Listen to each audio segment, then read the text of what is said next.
It is said that since European settlers arrived in the Americas, many people believed that something sinister roamed their rivers. The sound of what seemed to be a wailing woman would be heard drifting up from the water's edge. When heard, people would whisper that trouble, and possibly even death itself, was due to strike.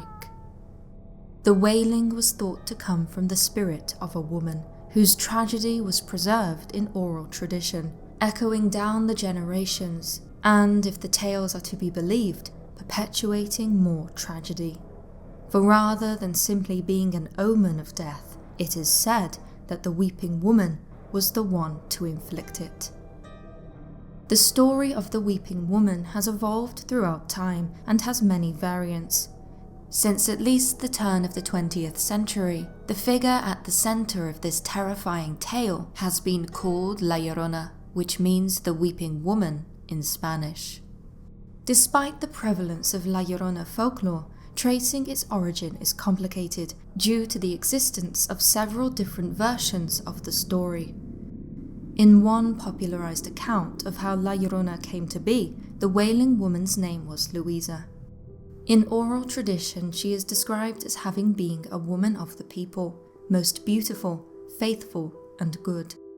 She supposedly lived during the time of Spanish dominion of the Americas, the time of men like the noble and wealthy cavalier Don Muno de Montes Claris. Luisa's beauty, it is said, caught the nobleman's attention, and he thus courted her and proposed to marry her. Due to their different social standings, the Don proposed a secret marriage, to which Luisa consented. Their marriage was happy for a long time. They had 3 children together, and he could barely stand to be away from her and the secret and joyous life that they had made for themselves. However, their relationship was destined to end in heartache. One day, there arrived a woman from Madrid who took the Don's love away from Luisa. His visits grew shorter and shorter, until finally Luisa's neighbors began talking about a famous wedding taking place between the noble Don and a beautiful and noble lady from Madrid. Luisa refused to believe that her husband could betray her and their children, so she went into the city to see it with her own eyes. When she arrived, she joined the crowd outside the Don's home and witnessed him give a toast to his new wife. Silently, Luisa walked back to the home she had shared with the Don. Their marriage, their home, and even their children were now all tainted in her eyes. With a dagger in hand, Luisa destroyed all that they had built together. Their marriage, their home, their children were gone forever. Afterwards, Luisa was found shrieking and crying in the streets with crimson-coloured hands. Her trial was swift, as was her execution. Since that time, it is said that tragic Luisa continues to wander throughout the New World, dressed in white, wailing and crying, and that all who hear her cry will die within a week. In a different version of the story, Luisa is Maria, and the Don a nameless nobleman.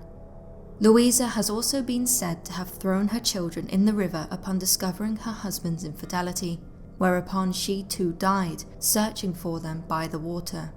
In this variant of the legend, it is said that she now haunts the waterways, kidnapping any children she encounters late at night.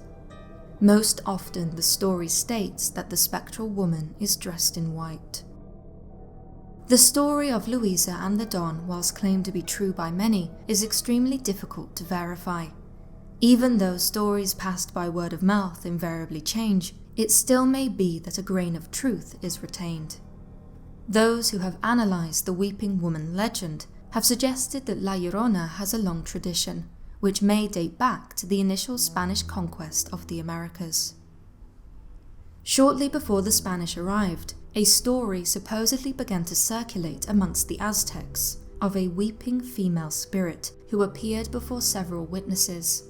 Some thought it to be one of their goddesses, who was in mourning for her children, the indigenous people of the Americas, and their great empire, which was about to fall at the hands of foreigners. In this case, La Llorona is not a sinister spirit, but rather the ever-present mourner of a conquered culture. Another possible origin of the tale is that the weeping woman is La Malinche, a native woman called Marina by Spaniards, who played a vital role in the Spanish conquest of Mexico. Hernán Cortés, the Spanish conquistador who led the conquest, took her as his mistress as she acted as his interpreter.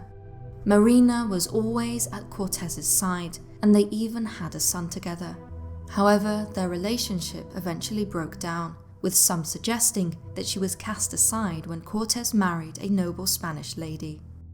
Her break with Cortés was so absolute that the history books lose track of Marina after this moment, so much so that we cannot even say for certain when or how she died.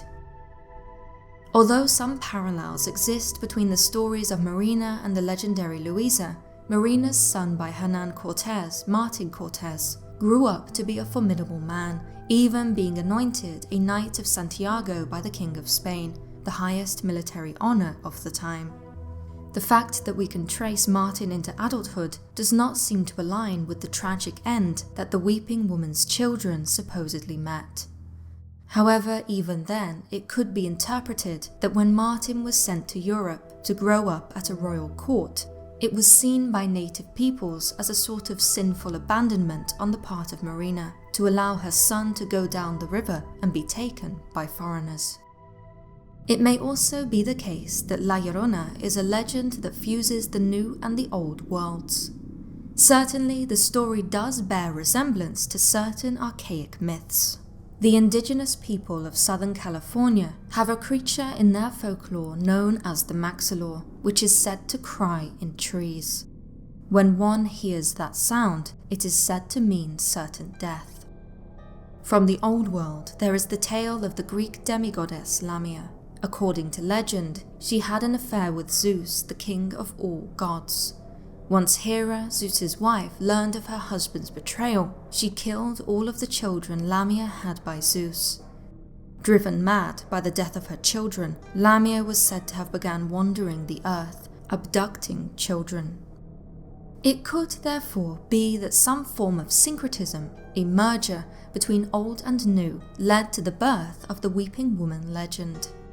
After all, La Llorona is not the only tale which seems to borrow from these traditional stories. Similar again is La Lechuza, a monstrous creature found in Mexican folklore, described as being able to shapeshift between a woman and a huge owl-like bird. La Lechuza is said to cry in trees before abducting helpless victims, most often children. Regardless of the origin of the legend, many people, even in present times, believe La Llorona is real, with some even claiming to have seen her. In 2017, in the rural town of Sunchales in Argentina, a 27-year-old man reported having seen La Llorona on the road whilst on his motorcycle. He recorded a video of his encounter.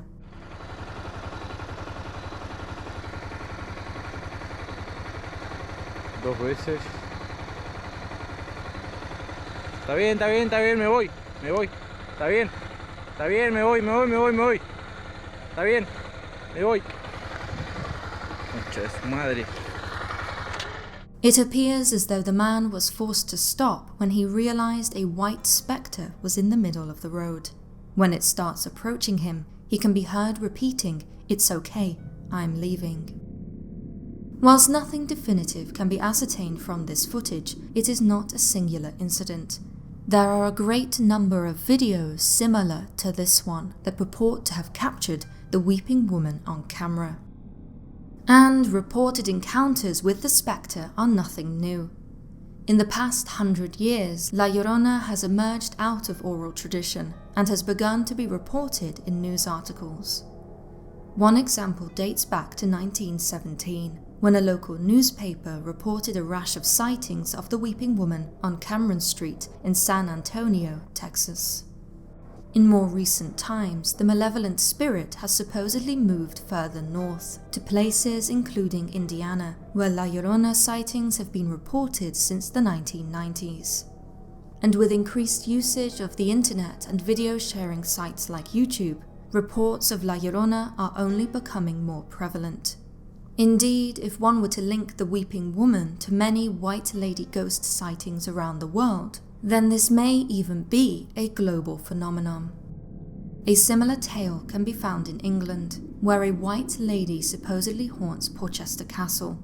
It is said that she can be heard crying for her children at night, as she searches for them for all eternity. In Irish folklore, there is the Banshee, a female spirit who, when witnessed shrieking, foretells the death of a family member. There is even a story of a group of teenagers from Bangkok in Thailand, who, after seeing a white lady, died in a series of accidents in 2017. A news article detailing the case even stated that a medium had explained the deaths as being caused by a vengeful spirit. As such, this type of story is not exclusive to the Americas, but rather common across Europe and Asia as well, where many believe that seeing a white lady heralds death. However, La Llorona does add the terrifying aspect of herself being the perpetrator and not just the messenger. Thus, she is not merely an omen, but an active and malevolent entity. It is this terrifying aspect of her legend that has made her somewhat of a household name, even leading to a park on the Rio Grande being named after her, where some believe she haunts the river. Certainly, La Llorona has become such a sensation in the Americas that she has inspired a recent movie. Chillingly, however, some members of the cast and crew have claimed that this film was not just inspired by her, but had her present on set as well.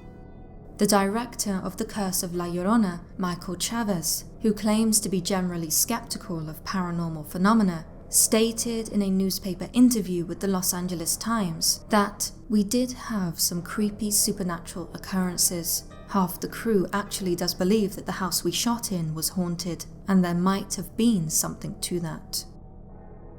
When asked if she thought La Llorona was haunting the house, actress Patricia Velasquez stated that she thinks she was there. So, is La Llorona real?